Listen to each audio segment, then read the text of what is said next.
Well, welcome. I'm really excited to start our class and course for the editor in book publishing. And I'm Julia Wallace, and I'm the managing editor and copy chief at Penguin Random House.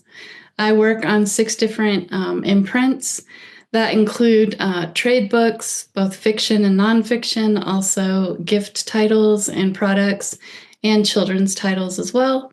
I have over 30 years of experience being an editor. I didn't necessarily start with books, though. I did start with magazines and then transition to books. So I do understand a lot of you who are trying to transition. I understand trying to figure out how to do that. And hopefully you can learn how to do that as we go through this course.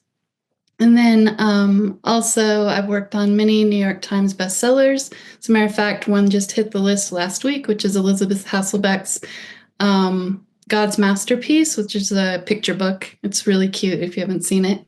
And then there's premium editions. There's readers are interested in any special edition they can seem to get their hands on right now. So publishers are going out of their way to create new books that have, all the bells and whistles, like illustrations and stained edges is a big thing right now. Of course, there's always been the gilded edges, but now the stained edges is something you'll see a lot of.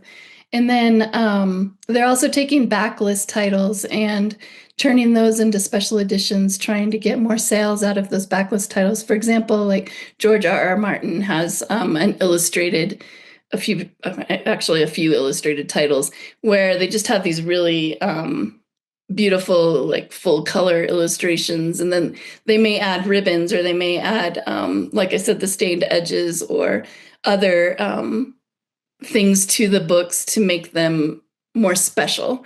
And people have really been flocking to those lately. And of course, though, that trend can go up and down.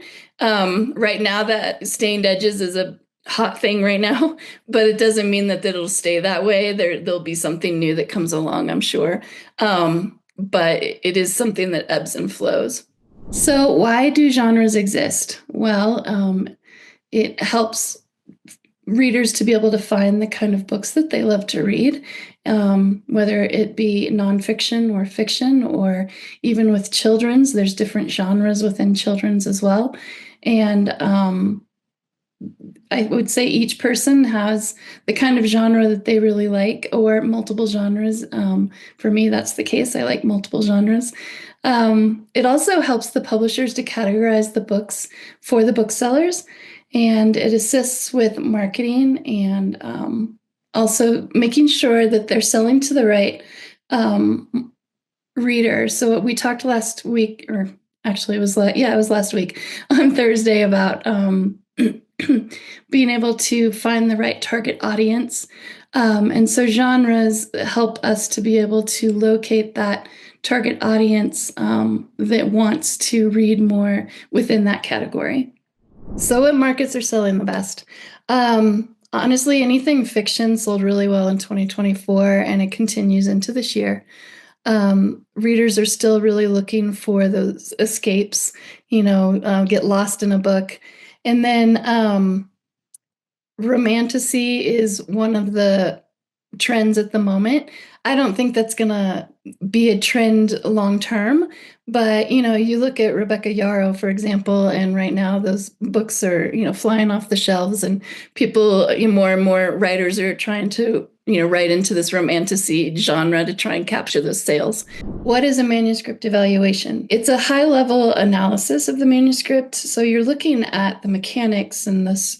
If it's fiction, you're looking at the story and the plot development, the genre. It's also about character development, and then the structure. So the structure would, be for nonfiction and fiction.